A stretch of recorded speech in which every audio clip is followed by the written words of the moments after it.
নবম শ্রেণী গণিত 2024 সাল নতুন বই সপ্তম অধ্যায় 4 নম্বরের কোশ্চেন সমাধান। এখানে মানগুলা বের করতে হবে। বলছে কস 135 ডিগ্রি, তাহলে 90 + 45 বা কস 90 + 45 মানে কি বলেন তো? এই ঘরের সেকেন্ড ঘরের মধ্যে, তাহলে এই যখন এখানে 90 হবে তখন কিন্তু চেঞ্জ হবে, কস সাইন হয়ে যাবে, বাট ওই ঘর সাইনের জন্য প্লাস হয়ে গেছে। সবগুলো একই রকম টাইপের।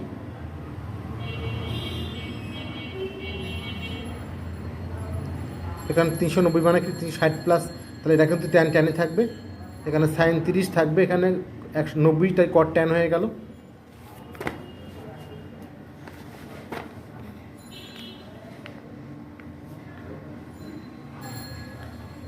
এটা দেখেন ট্যান, এটা বললাম যে এটা 90 জন ট্যান কট হয়ে গেল। আর এটা হলো সেক ছিল 300, তার মানে 270 + 30, 270 হলেও সেক কোসেক হয়ে যাবে। অর্থাৎ 90 আর 270 হলে রেশিওটা চেঞ্জ হবে।